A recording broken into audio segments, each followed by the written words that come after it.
السلام علیکم۔ کہتے ہیں انسان اپنوں کے ساتھ ہی سجتا ہے، مگر میں اپنوں میں ہمیشہ گھٹن محسوس کرتا ہوں۔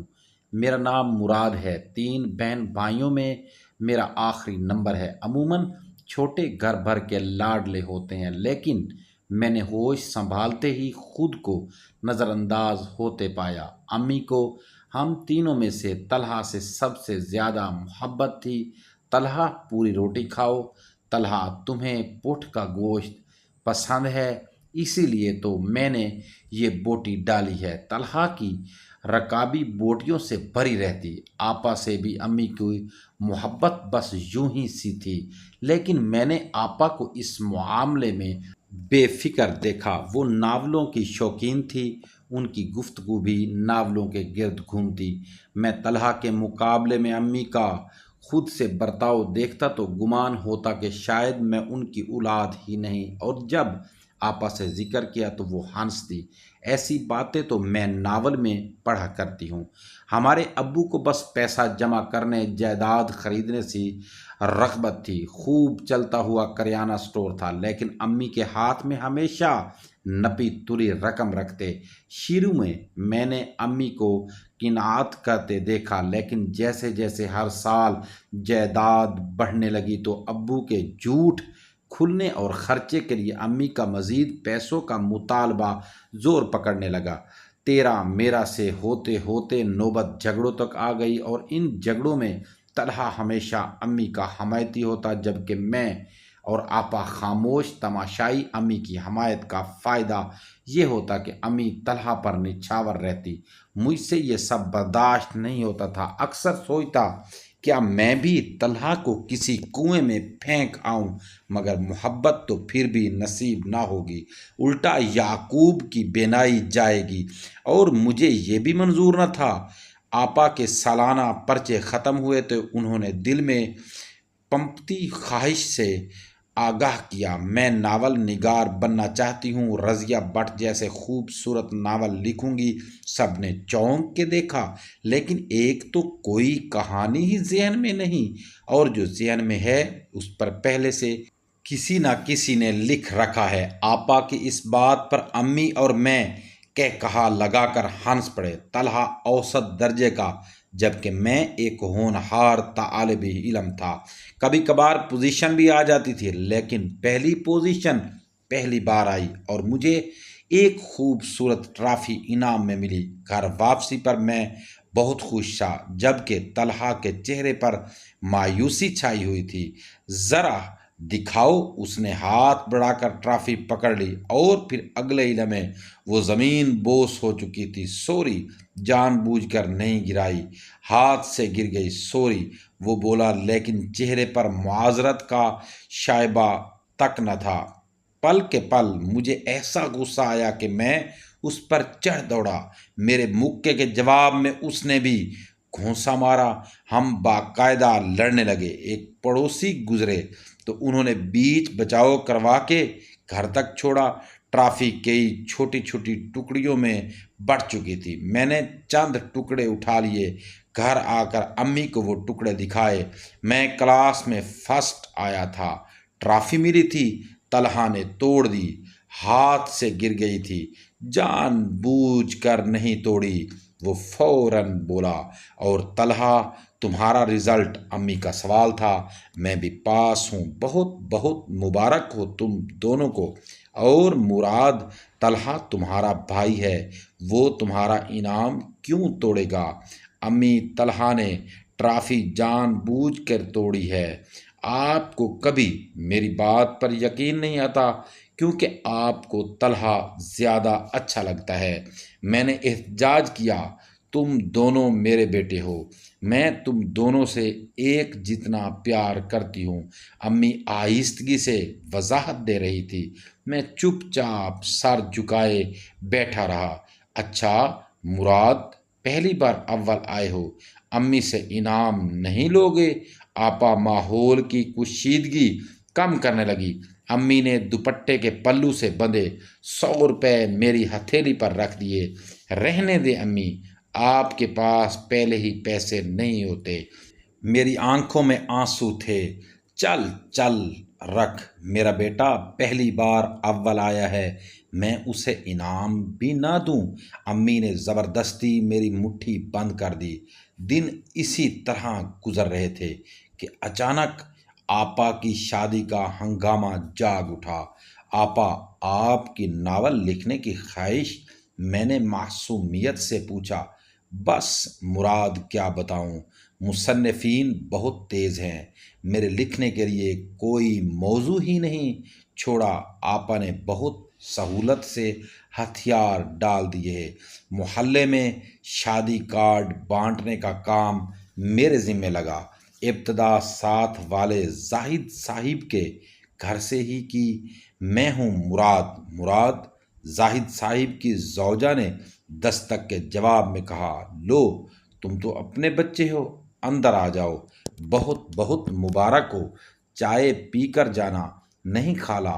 پھر کبھی الفاظ میرے حلق میں ہی اٹک گئے۔ سامنے سے ان کی بیٹی کرن کو آتا دیکھ کر میرا دل بہت زور سے دھڑکا، حالانکہ میں اسے پہلی بار نہیں دیکھا تھا۔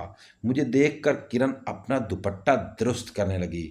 انتہائی سرخ شلوار قمیض، چہرے پر بالوں کی بے ترتیب سی لٹیں اور کلائیوں میں چند ایک کانچ کی چوڑیاں۔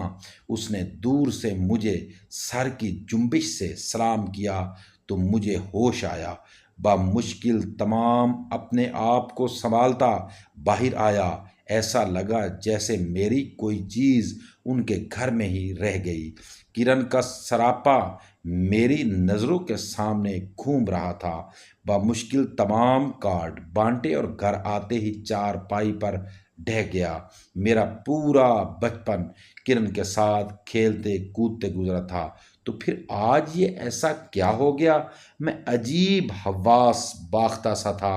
شادی کی تقریبات میں بھی میری نگاہیں کرن ہی کو تلاش کر رہی تھی، اور پھر آپا کی وداعی تک میں فیصلہ کر چکا تھا، میری دلہن کرن ہی بنے گی۔ میری سکینہ خالہ بھی اپنے بچوں کے ساتھ شادی میں شرکت کے لیے آئی تھیں، تو نہ جانے کیوں ان کی بیٹی رقیہ جاتے ہوئے کپ کپاتے ہاتھوں سے مجھے ایک کاغذ تھما گئی۔ وہ میرے نام خط تھا۔ مراد، ایک لڑکی ہوتے ہوئے یہ کہنا تھوڑا عجیب تو ضرور ہے، لیکن کہے بغیر چارہ نہیں کہ میں تم سے بے حساب محبت کرتی ہوں۔ میں نے تمہیں اللہ سے دعاؤں میں مانگا ہے۔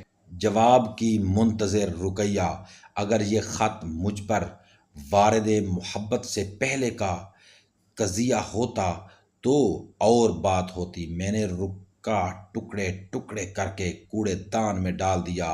BA کے بعد طلحہ نے ابو کے ساتھ سٹور پر بیٹھنا شروع کر دیا، اور وہ کچھ پیسے ابو سے چھپ کر امی کو بھی دینے لگا۔ امی کے پاس پیسے کی تھوڑی فراوانی ہوئی تو امی ابو کے جھگڑے بھی کم ہونے لگے۔ میرا میڈیکل کالج میں ایڈمیشن ہوا تو میں پڑھائی میں سخت مصروف ہو گیا۔ ایک دن طلحہ مسکراتے ہوئے امی سے بولا، میں اپنی پیاری امی کے لیے ایک چاند سی بہو پسند کر چکا ہوں۔ کون؟ کسے؟ امی بہت پرجوش تھی۔ کرن۔ طلحہ نے مسکراتے ہوئے کہا، میرے اللہ، میں ہمیشہ سے کرن کو تمہاری دلہن کے روپ میں دیکھتی ہوں۔ مراد، کرن تمہاری بھابھی کے روپ میں کیسی لگے گی؟ طلحہ مجھ سے پوچھ رہا تھا اور میرے چہرے پر کچھ ایسی کرختگی تھی کہ اس کے مسکراتے لب بھنج گئے۔ مراد، تمہاری طبیعت ٹھیک ہے؟ امی کو تشویش ہوئی۔ امی، میں کرن کو پسند کرتا ہوں اور اس سے شادی کرنا چاہتا ہوں۔ میں نے ایک ایک لفظ چبھا چبھا کر ادا کیا۔ امی یکدم خاموش ہو گئیں۔ لیکن نہ صرف میں بلکہ کرن بھی مجھے پسند کرتی ہے، اب سے نہیں، کئی سالوں سے۔ طلحہ بہت اطمینان سے بولا۔ تو میں نے بے یقینی سے اس کی طرف دیکھا۔ تم جھوٹ بول رہے ہو؟ میری آنکھوں میں آنسو تھے۔ ٹھیک ہے کرن، خود تصدیق کر دے گی۔ طلحہ کا لہجہ بہت سرد تھا۔ میں مزید کچھ کہے بغیر اٹھ کر کمرے کی طرف چل پڑا۔ مراد، میری بات سنو۔ طلحہ پیچھے سے پکارا، مجھے کچھ نہیں سننا، ہاں یہ ضرور بتانا ہے کہ مجھے تم سے شدید شدید نفرت ہے۔ کمرے میں آ کر میں نے دروازہ بند کیا اور بستر پر آڑا تر چھا لیٹ گیا۔ ہاں، آنکھیں بند کی تو ٹوٹے خوابوں کی کرچیاں آنکھوں میں چبھنے لگی۔ کرن بابی، میں بلک بلک کر رویا۔ بستر پر کروٹیں بدلتے مجھے حابیل کابیل کا قصہ یاد آ رہا تھا۔ اگر میں حابیل ہوں تو اللہ کا محبوب کیوں نہیں؟ آنکھوں سے نمکین پانی بہتا رہا، میں نے بہنے دیا، سنبھلتے سنبھلتے سنبھل ہی گیا۔ امی ابو نے کرن کے لیے زاہد صاحب کے گھر کے چکر لگانے شروع کر دیے، اور پھر چند ماہ بعد کرن مسز طلحہ بن کر ہمارے گھر آ گئی۔ انہی دنوں مجھے کالج کے پتے پر رقیہ کا خط موصول ہوا، جس کا مضمون پچھلے سے چند مختلف تھا۔ میرے دل کے زخم تازہ تھے، میں نے وہ خط بھی کوڑے دان کے حوالے کر دیا۔ چند سال گزرے تو سکینہ خالہ کا عدم سے بلاوا آ گیا۔ سوئم پر امی نے رقیہ کو پاس بٹھا کر سمجھایا، اب جو رشتہ آئے ہاں کر دینا، اور وہ میری طرف دیکھ کر بلک بلک کر رونے لگی۔ امی بھانجی کا حال دل جان گئی۔ تمہارا رقیہ کے بارے میں کیا خیال ہے؟ تم اس سے شادی کر لو۔ امی نے واپسی پر میری آنکھوں میں جھانکا۔ کچھ لمحے کی خاموشی کے بعد میں نے جواب دیا، ٹھیک ہے، میں رقیہ سے شادی کر لوں گا، لیکن شادی کے بعد آپ لوگوں کے ساتھ نہیں رہوں گا۔ کیوں؟ کیونکہ مجھے طلحہ سے شدید نفرت ہے۔ میری آنکھوں کی وحشت نے امی کو مزید کوئی سوال نہیں کرنے دیا۔ عمران سے میری دوستی ہاؤس جاب کے دوران ہوئی تھی۔ پتہ نہیں کیوں عمران پر اپنے سکول جا کر پرانی یادیں تازہ کرنے کا جنون سوار ہو گیا تھا۔ وہ مجھے بھی اپنے ساتھ لے آیا، اور سکول پہنچ کر تو بالکل بچہ ہی بن گیا۔ جہاں ہماری اسمبلی ہوتی تھی، میں سکول کا ہیڈ بوائے تھا۔ میرا نام اندر لوہے اعزاز پر بھی لکھا ہوا ہے۔ وہ مجھے ہاتھ پکڑ کر اندر لے گیا اور اپنا نام دکھاتے چہکنے لگا، یہ وہ گھنٹہ ہے جسے درمیانی وقفے کے لیے چپڑاسی بجاتا تھا۔ وہ مجھے 25 سال کا نوجوان ڈاکٹر نہیں، ہائی اسکول کا ٹین ایجر لگ رہا تھا۔ ہم آگے بڑھے تو عمران بولا، مراد تم اس قدر پریشان کیوں رہتے ہو؟ میں نہیں تو؟ میں نے ٹالنا چاہا، جھوٹ مت بولو، مجھے دیکھو، میں اپنے ماضی سے بھی محظوظ ہوتا ہوں، اور تم اپنے حال میں بھی خوش نہیں رہتے۔ میں چپ چاپ سر جھکائے کھڑا رہا۔ یہاں پاس ایک ریسٹورینٹ ہے، وہاں کھانا کھاتے ہیں اور آج دل کی باتیں بھی کریں گے۔ اس نے فیصلہ سنایا، اور چند لمحوں بعد ہم ریسٹورینٹ میں بیٹھے تھے۔ چلو اب سناؤ، شروع سے آخر تک۔ پہلی بار ایسا ہوا ہے کہ کوئی مجھ سے پوچھ رہا ہے کہ میں کیوں پریشان ہوں۔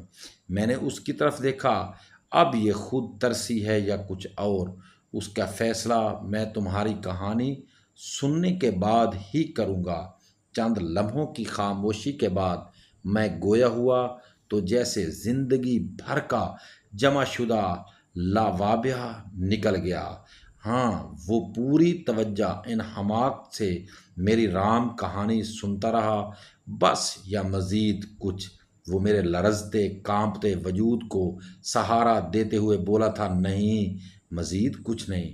میں نے کہا تو اس نے جیسے تمہید باندھی، مراد میرے دوست، پہلے ہم بات کرتے ہیں تمہارے ابو کی، جن کی وجہ سے تم نے اپنے بچپن خواہشوں کو مارتے گزارا۔ تو یار تم نہیں جانتے کہ ان کی کیا مجبوریاں رہی ہوں گی، وگرنہ کوئی بھی باپ خود کو بیچ کر بھی اولاد کی ضروریات پوری کرنے سے نہیں ہچکچاتا، اور ان کے اس طرز عمل سے ہی تو آج تمہیں اتنا اونچا، اس قدر مضبوط تعمیر کیا ہے۔ اب تم خود برسر روزگار ہو، اچھا کماتے کھاتے ہو، اور کیا چاہیے؟ رہی بات تمہاری والدہ کے طلحہ سے زیادہ لاڑ دلار کی، تو تم مجھے یہ بتاؤ کہ امی طلحہ کے لاڈ اٹھاتی تھی یا وہ لاڈ اٹھواتا تھا؟ کیا تم نے کبھی ویسے لاڈ اٹھوانے کی کوشش کی؟ اب جہاں تک طلحہ سے تمہارے تعلق کا معاملہ ہے تو مجھے لگتا ہے تم دونوں نے ایک دوسرے کے حسد و رقابت میں بھائی اور دوست جیسا ایک بہت پیارا رشتہ کھو دیا۔ کرن اب تمہاری بھابھی ہی نہیں، تمہارے بھتیجیوں کی ماں بھی ہے۔ معاف کرنا میرے دوست، لیکن یہ حقیقت ہے کہ تم خود بھی کنوتی ہو۔ کنوتی؟ میں نے حیرانی سے اسے دیکھا۔ ہاں کنوتی، تم عہد رفتہ کے مرثیے پڑھتے ہر چیز میں منفی پہلو ڈھونڈتے رہتے ہو۔ تم رقیہ کے بارے میں کیوں نہیں سوچتے؟ کیا اس لڑکی کی تمہارے نزدیک کوئی اہمیت نہیں جس نے تم سے ٹوٹ کر محبت کی؟ عمران بول رہا تھا اور میں یک ٹک اسے تکے جا رہا تھا۔ کہیں پڑھا تھا اللہ ہر انسان کا زندگی میں ایک بار حضرت خضر سے سامنا ضرور کرواتے ہیں۔ میں نے عمران کو غور سے دیکھا تو احساس ہوا میرا خضر یہی ہے جو میری کمیوں کی نشاندہی بھی انتہائی خلوص سے کر رہا تھا۔ میرے دوست، دل پر آئے زنگ کو ایک دفعہ سیکل تو کر، پھر دیکھو زندگی کتنی خوبصورت ہے۔ اس کے الفاظ تھے یا کوئی امرت دھارا؟ میرے تو دل کی دنیا ہی بدل گئی۔ رقیہ سے شادی کا وقت آیا تو اچانک مجھے پیٹ میں درد رہنے لگا، شدید قسم کا ناقابل برداشت درد۔ مختلف ٹیسٹ اور سکیننگ کے بعد ڈاکٹر نے بتایا کہ پولیسسٹک کڈنی ڈیزیز ہے، جو ایک جینیاتی بیماری ہے جس میں دونوں گردے ناکارہ ہو جاتے ہیں۔ ڈائلسس سے چند مہینے تو گزارے جا سکتے ہیں، لیکن مکمل علاج انتقال گردہ ہی سے ہے۔ پورے گھر پر موت کا سناٹا چھا گیا۔ امی ابو بوڑھے تھے، آپا بلڈ پریشر کی مریضہ، اور طلحہ کے ساتھ کراس میچنگ نہ ہوئی۔ مجھے موت کی دستک صاف سنائی دے رہی تھی، اور پھر وہ رقیہ ہی تھی جس کا گردہ نہ صرف میچ کیا بلکہ کامیابی سے مجھے منتقل بھی کیا گیا۔ ٹھیک 1 سال بعد ہماری شادی ہو گئی۔ آپ سے تو میری زندگی ہے، یہ آپ کی بار بار کی ممنونیت مجھے افسردہ کرتی ہے۔ یہ رقیہ کے الفاظ ہوتے تھے۔ وہ انتقال گردہ کے بعد بھی مکمل صحت مند تھی، لیکن ٹیشو ریجیکشن سے بچنے والی ادویہ کے مستقل استعمال نے مجھے جسمانی طور پر کافی کمزور کر دیا تھا۔ وہ جی جان سے میری خدمت کرتی، اپنی بے تحاشا محبت لٹاتی۔ امی ابو آپی طلحہ کسی نے بھی کوئی کسر نہ اٹھا رکھی تھی۔ میری طویل بیماری نے میرے دل کا سارا زنگ ہی سیکل نہیں کیا بلکہ میری آنکھیں بھی کھول دی تھی۔ اب رہ رہ کے ایک ہی خیال آتا ہے کہ میں نے زندگی کے اتنے حسین سال ناحق ایک زنگ خوردہ دل کے ساتھ کیوں گزارے؟ اے کاش پہلے ہی کوئی کلیگر مل جاتا۔